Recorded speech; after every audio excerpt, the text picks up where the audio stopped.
Comenzamos este programa de Martes Santo, la traición de Judas, la negación de Pedro. Jesús es perseguido, traicionado y negado. La traición lo lleva a la cruz desde donde hemos sido salvados. Entremos en el misterio de este Martes Santo, sabiendo que donde más fecundo ha sido el cristianismo, previamente hubo una persecución, una traición, una negación. Soy Fiorella de Ferrari y aquí comienza Ábrete Cielo.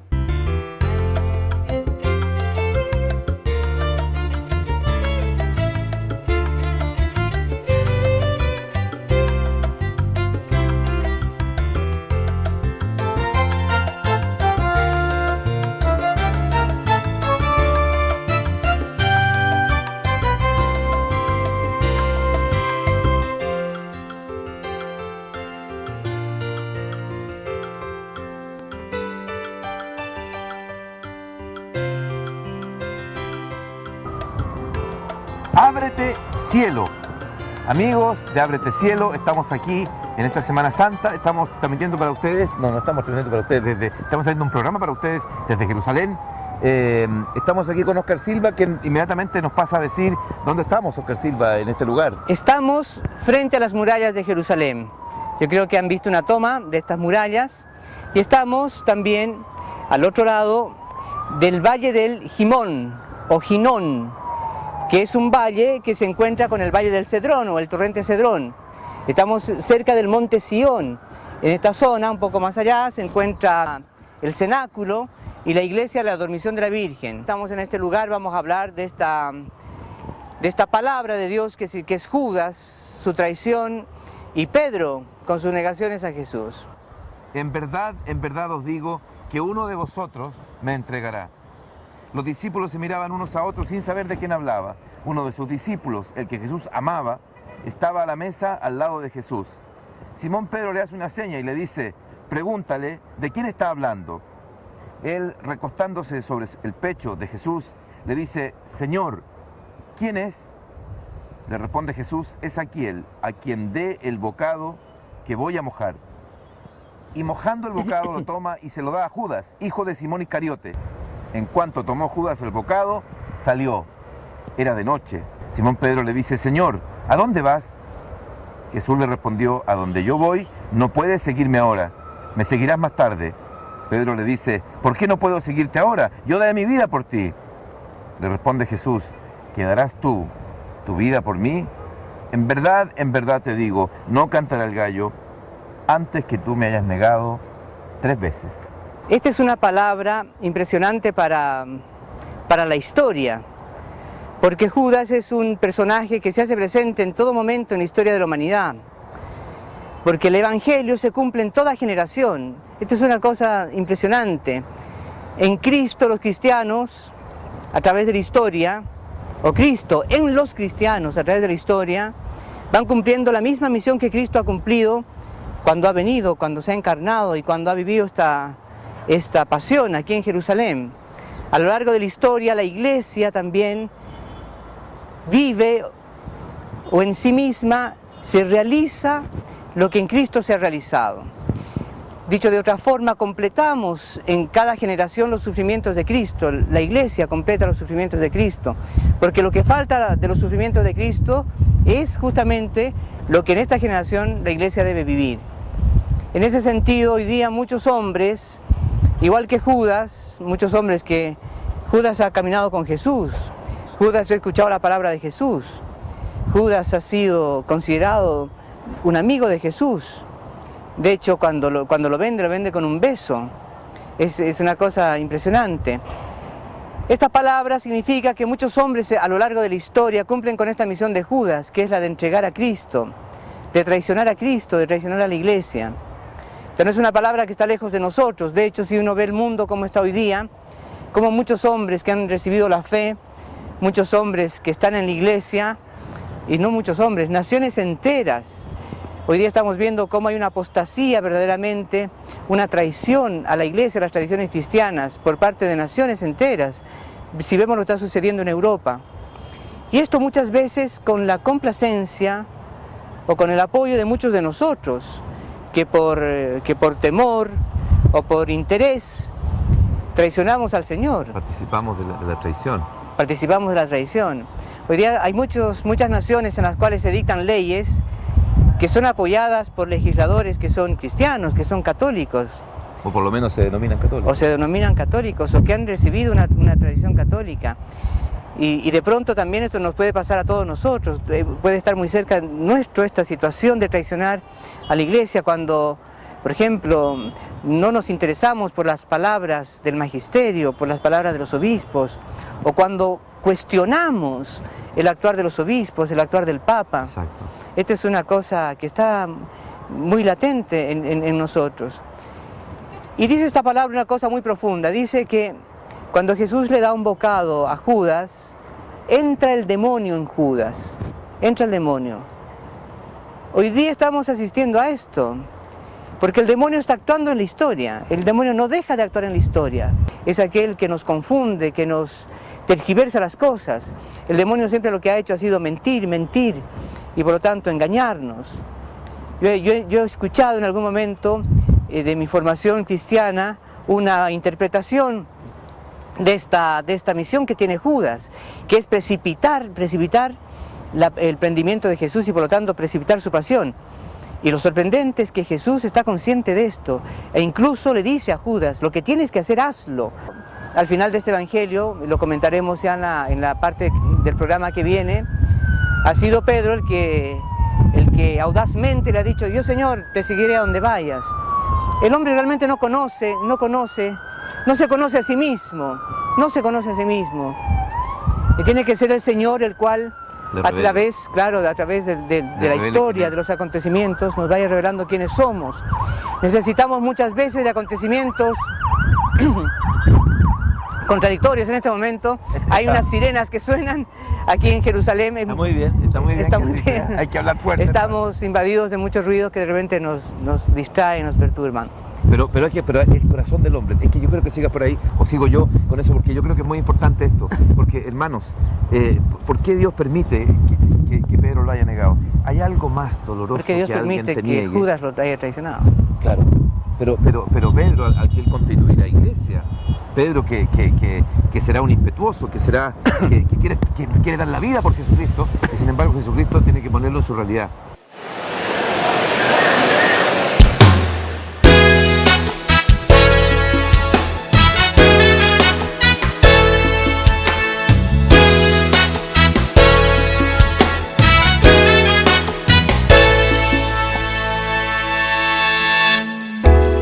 Si eres tú, dime que yo camine sobre estas aguas de muerte, Señor.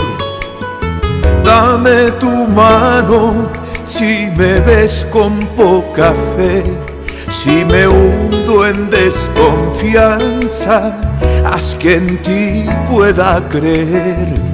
Entre la niebla, un fantasma del ayer creo ver.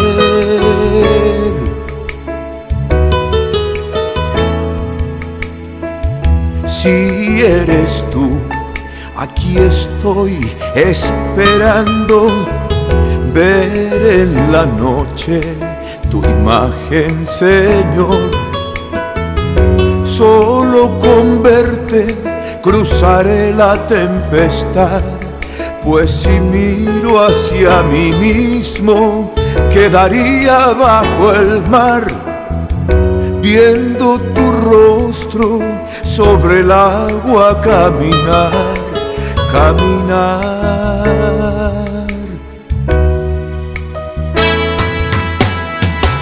Hombre de barro, si me dejas, Señor, hombre del cielo, con tu favor. Hombre del mundo, si me dejas, Señor, hombre esperando por tu amor.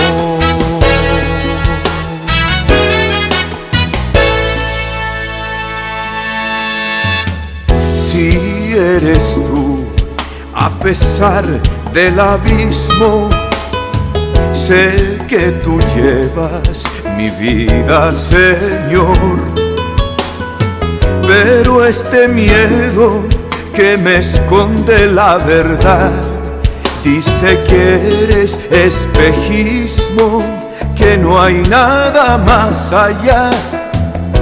Háblame pronto, que sin ti la realidad es mortal.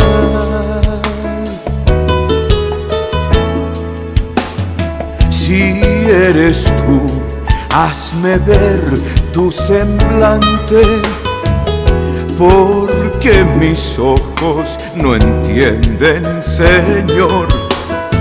Con tu palabra hazme ver tu corazón, disipando la tormenta que acobarda mi valor.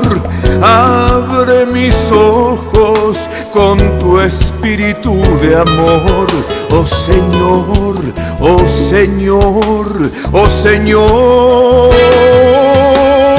Hombre de barro, si me dejas, Señor, hombre del cielo, con tu favor.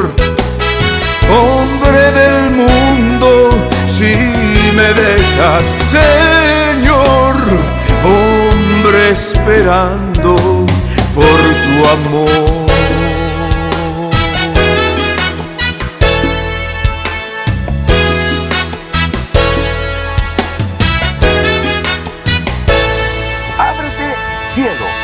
Ábrete cielo, aunque se ha empezado a cerrar un poquito el cielo. Yo espero que ya con lo que hemos hablado se haya abierto un poquito el corazón de los que estamos escuchando, de nosotros también, porque el Señor hoy día nos llama con una palabra que es dura, una palabra que viene con que es una palabra concreta a tu vida, una palabra. Yo recién pensaba en esto de Judas.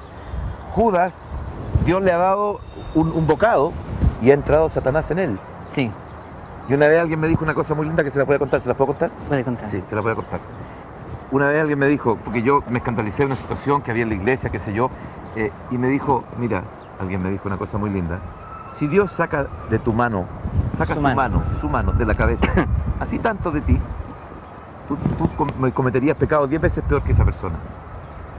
Esto es muy importante porque el escandalizado, el que se escandaliza, ese es el que destruye a la iglesia, a veces más que Judas.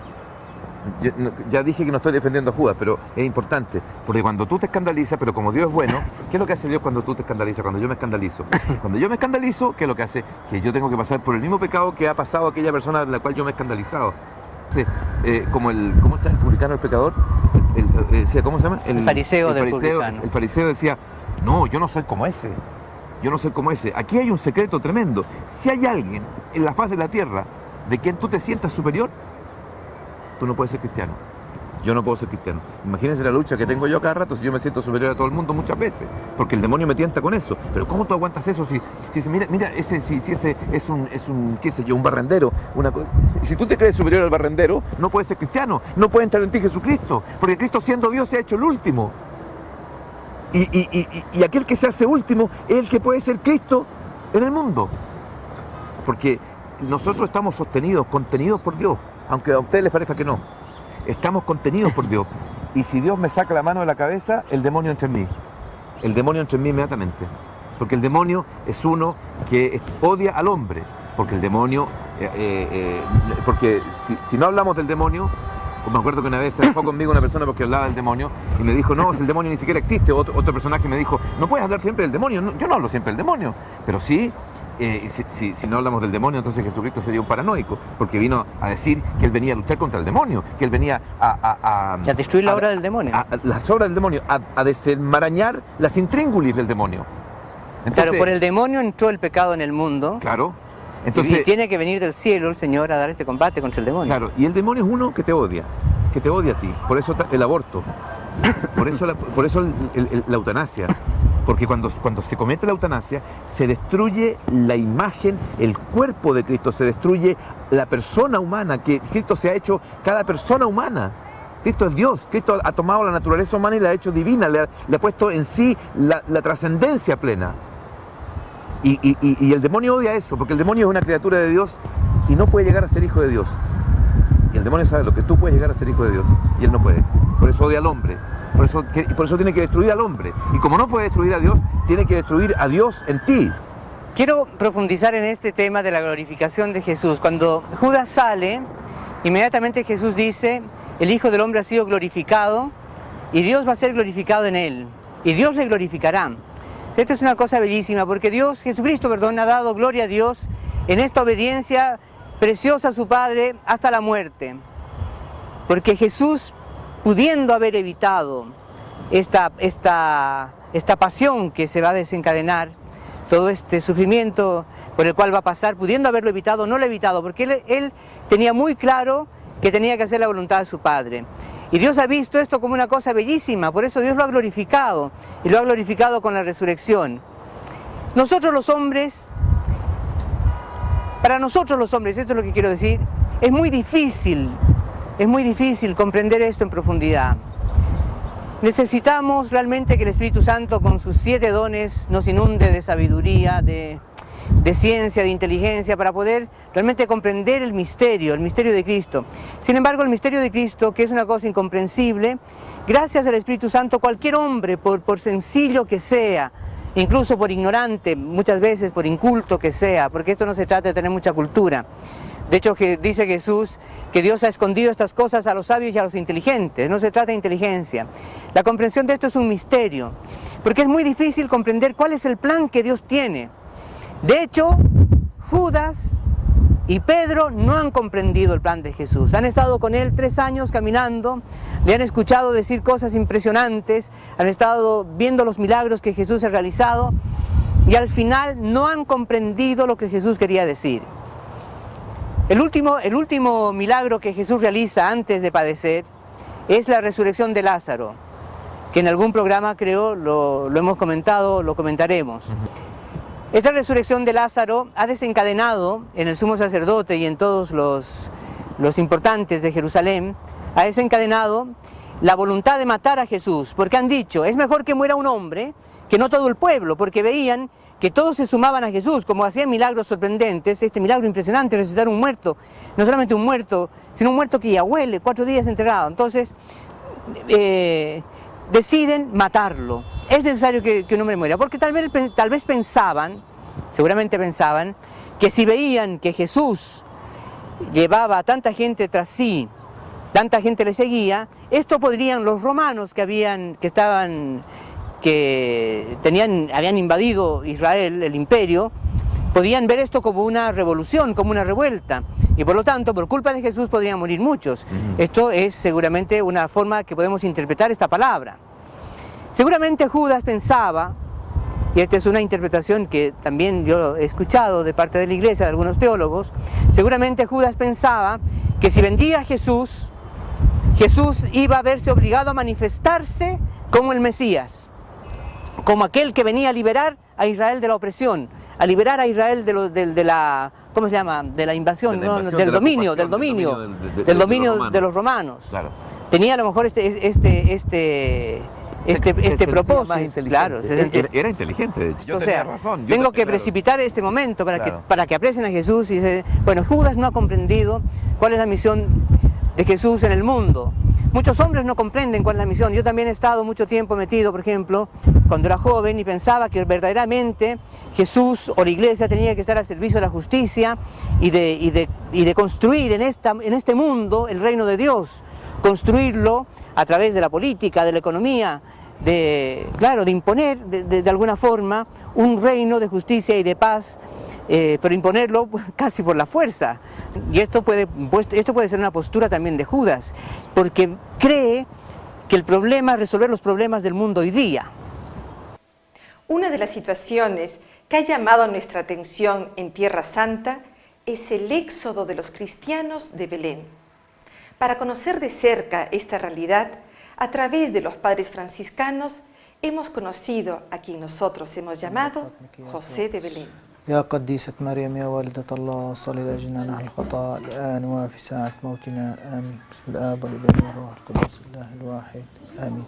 José es uno de los pocos árabes católicos que ha decidido permanecer en Belén en condiciones de gran adversidad. Él nos recibe en su casa de Belén como quien recibe a unos hermanos por largo tiempo esperados. Su padre, cristiano árabe, que había emigrado a Brasil en su juventud, se casó con una brasilera católica, la madre de José, quien no cesa de atendernos con alegría. Así hablamos con José en portugués. Orgulloso de tener un terreno en una de las colinas de Belén, con mucho entusiasmo nos explica y muestra su huerta de olivos, su crianza de conejos y la fuente de agua que ha construido para que sus hijos puedan tener una pequeña recreación frente a la imposibilidad de salir de Belén. La muralla que el Estado de Israel ha construido en torno a las zonas árabes ha convertido a Belén en una ciudad desolada. Esta situación no solo ha afectado a los palestinos de Belén, sino también a los cristianos árabes de esta ciudad que antes trabajaban en Jerusalén y sus alrededores y ahora se han visto impedidos de hacerlo. En sus propias palabras, José nos dice que esta muralla ha convertido a Belén en una cárcel. Você já entrou numa prisão. Es así como José, hoy en Belén, debe realizar junto a su mujer y familia pequeños trabajos artesanales. Mira a minha esposa como ela trabalha estes terços de madeira de oliveira. En esta situación han sido los padres franciscanos los que a través de los colegios cristianos, de los servicios turísticos que los santos lugares requieren y del apoyo a las artesanías religiosas, los que han permitido que algunos árabes católicos puedan tener un trabajo digno que les permita subsistir.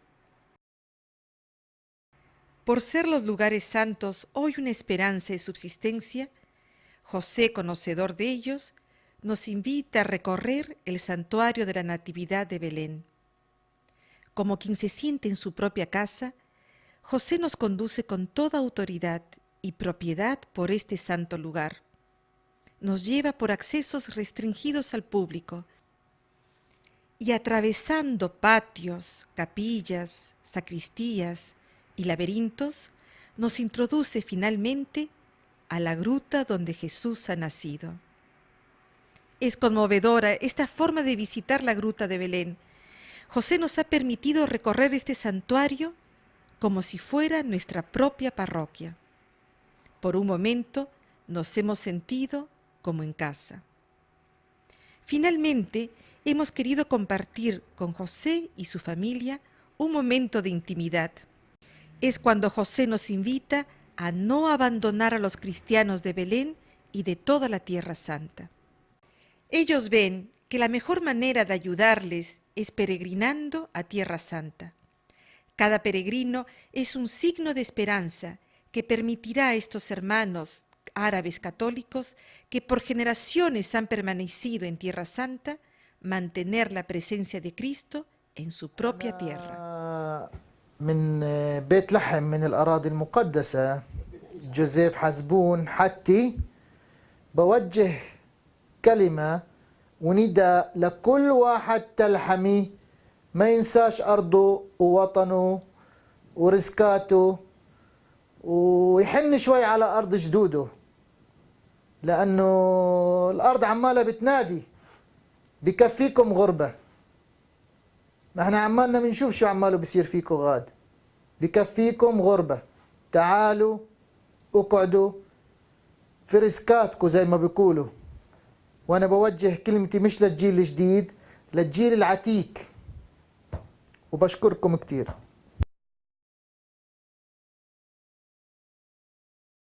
Pero otro aspecto hay, antes de que no se nos vaya a ir, este es el aspecto de Pedro, porque Pedro, igual que Judas, tampoco se conoce a sí mismo y tiene otra idea de la misión de Cristo. Sin embargo, Pedro tiene otra personalidad, podemos decir, o también otra inspiración. Es interesante ver que en este celo de amor que tiene por Cristo, Dios le ha revelado a Pedro que Cristo es el Mesías, el Hijo de Dios vivo. Esto se lo ha revelado, Jesús le ha tenido que decir Pedro, esto no te ha revelado la carne ni la sangre, sino directamente mi Padre que está en los cielos. O sea, Pedro ha tenido esta inspiración. Sin embargo, tampoco Pedro, a pesar de esta inspiración, tampoco Pedro comprende, porque Pedro no se conoce a sí mismo. Y también el Señor tiene que hacer una obra en él, como la hacen nosotros, porque en general, no en general, sino que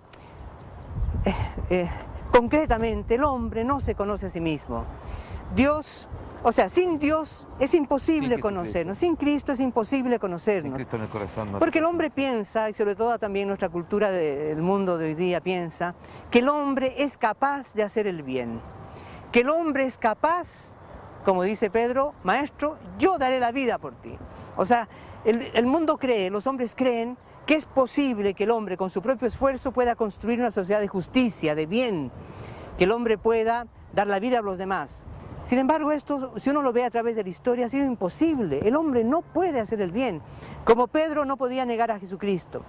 Y Jesucristo tiene que hacer experimentar a Pedro profundamente el engaño en el que está, para que desde allí, desde conocerse profundamente, de reconocer su engaño, de reconocer su pequeñez, de reconocer que es un pobre, que verdaderamente no puede seguir a Jesús, que frente a la muerte, que frente al sufrimiento, que frente a la precariedad, que frente a la debilidad, que frente a los problemas que podemos tener en la historia, como Leonardo normalmente dice, con la familia, con los hijos, con el padre, porque esta palabra que estamos hablando del Evangelio de Juan, estamos hablando de la experiencia de Cristo con Judas y con Pedro, esta es una experiencia que Dios la ha permitido y la permite para que podamos comprender la vida, Exacto. podamos comprender lo que nos sucede hoy día. Volviste a tocarme el tema. Claro, porque en el fondo el Evangelio es una buena noticia para el hombre hoy, no es una cosa del pasado.